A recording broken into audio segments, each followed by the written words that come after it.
hospitalandos. Sou eu, Miguel Santos. Você está assistindo o canal da Health e nós vamos falar hoje sobre um importante tema para o projeto do seu hospital, a parte de manutenção. Vem comigo!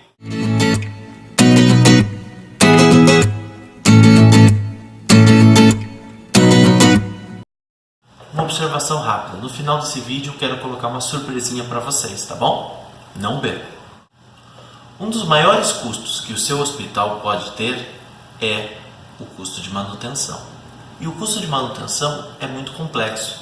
Ele, na verdade, é dividido em várias subdivisões. E essas subdivisões têm que ser entendidas para que esse custo possa ser minimizado.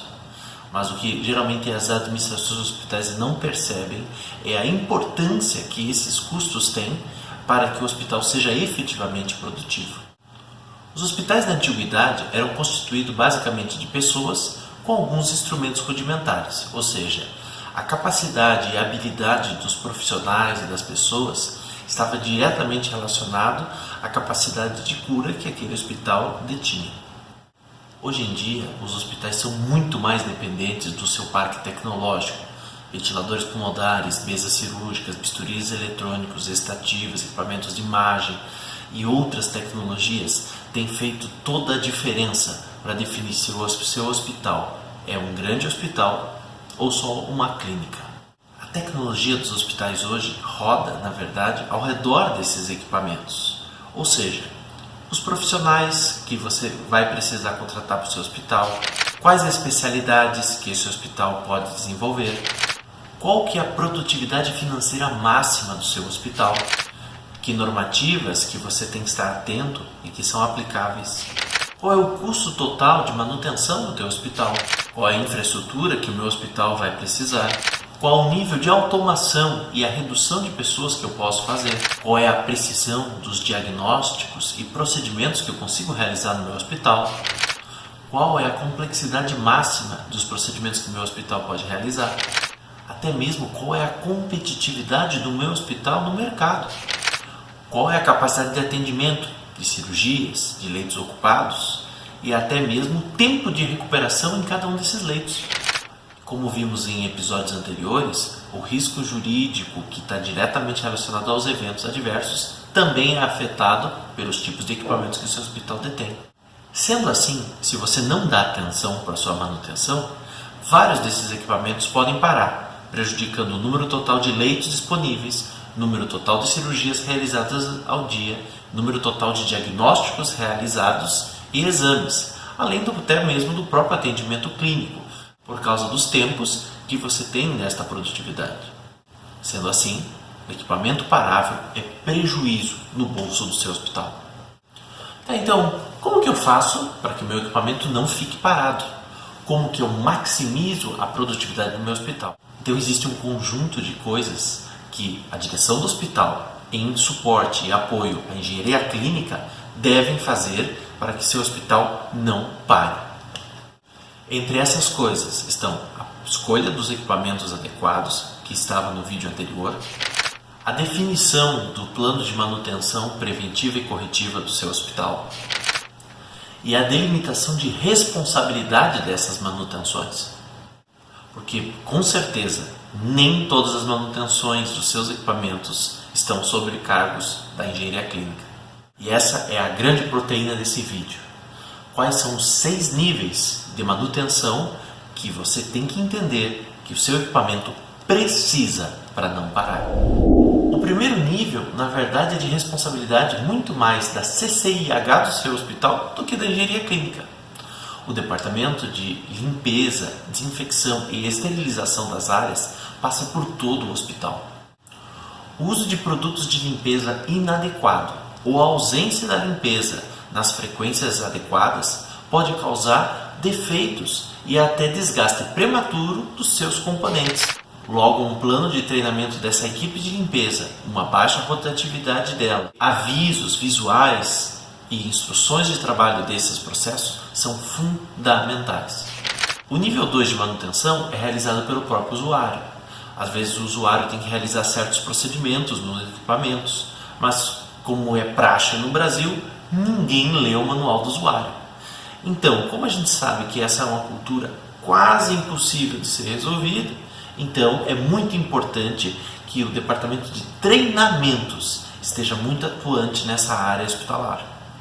Nesses treinamentos, que parte pode ser realizada pela engenharia clínica para o aprendizado das funções básicas do equipamento, e também dos especialistas de produto, que geralmente são encontrados junto aos fabricantes e representantes locais, que vão ajudar a aprender a como utilizar o equipamento da forma mais adequada e entender a aplicação clínica daquele equipamento para determinados tipos de doenças ou situações. Isso é uma expectativa errônea que costuma ser aplicada em engenharia clínica, onde acha-se que a aplicação clínica dos equipamentos é de responsabilidade dela, quando na verdade o departamento de treinamentos, que fica dentro do setor de RH, é que tem que estar muito entrelaçado com a engenharia clínica para solucionar tal problema. O terceiro nível de manutenção é com o departamento de manutenção predial, pois a maior parte dos equipamentos deixa de funcionar corretamente por falta de A. Água, B. Gás, C. Energia ou D. Estrutura, sendo essa parte estrutura parte da fixação metálica ou civil que suporta o equipamento. A partir do quarto nível de manutenção que vai entrar realmente a engenharia clínica. A engenharia clínica então vai definir os planos de manutenção preventivas previstos pelo manual de usuário e a identificação dos principais códigos de erro que o produto tem. A engenharia clínica, por ter uma linguagem técnica, pode conversar com fabricantes e representantes para determinar as causas daquela falha que o usuário não tenha conseguido resolver. Além disso, a engenharia clínica tem a experiência de todas as falhas que já ocorreram previamente em outras áreas do hospital. Essa experiência pode prevenir com que novas falhas aconteçam e até com que os treinamentos dos usuários sejam aprimorados. O quinto nível de manutenção fica amarrado aos representantes e distribuidores locais, geralmente na cidade ou no estado onde o seu hospital está. Esses distribuidores e representantes costumam ter treinamentos diretos da fábrica, conhecendo detalhes muito superiores que o pessoal da engenharia clínica vai conhecer. Além disso, eles têm acesso a informações exclusivas, como por exemplo, esquemáticos elétricos e hidráulicos, além dos manuais técnicos, que são exclusivamente distribuídos para representantes. Geralmente, esses representantes ou distribuidores são autorizados e recebem certificados para que possam estar executando essas manutenções. A execução da manutenção dessas atividades por pessoal não autorizado da engenharia clínica ou do departamento do hospital acaba tornando inválido o registro do produto. Ou seja, caso o produto venha a falhar em operação, todo e qualquer dano que seja causado ao usuário não é mais de responsabilidade do fabricante, pois ele não reconhece aquele produto como sendo dele. Isso é muito sério, pois pode implicar em sérios riscos jurídicos em caso de um óbito ou de algum dano, tanto material quanto às pessoas usuárias do produto. O sexto nível de manutenção é diretamente com o fabricante ou distribuidor nacional. Esses casos são os mais críticos, principalmente quando a gente está falando de equipamentos de um alto valor agregado, casos não previstos nem nos manuais de usuário, nem nos troubleshootings, os problemas mais comuns dos manuais técnicos. Quando um problema é de uma alta complexidade ou até houve uma situação que causou um evento adverso, porque geralmente esses fabricantes, principalmente de materiais importados, quando o equipamento causa um dano, precisam acionar tanto a vigilância sanitária quanto até órgãos internacionais sobre o dano causado a esses pacientes. Dependendo do motivo que levou esse dano, um recall ou até mesmo uma revisão dos projetos do produto pode acontecer, até a nível mundial. Você também vai recorrer ao fabricante do produto quando você tem uma situação de garantia. Por isso, sempre guarde com você as notas fiscais dos seus equipamentos e veja nos processos de compra e venda de equipamentos quais que são os prazos de garantias fornecidos pelos representantes locais. E você imaginava que manutenção era uma coisa muito simples, bastava alguém com uma chave de fenda e uma chave de boca que estava tudo resolvido.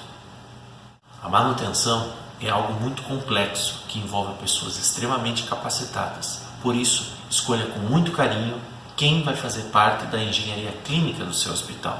Caso você opte por fazer a engenharia clínica interna, faça um bom processo seletivo. Caso você não conheça boas pessoas, entre em contato com a Health, que nós podemos ajudá-lo.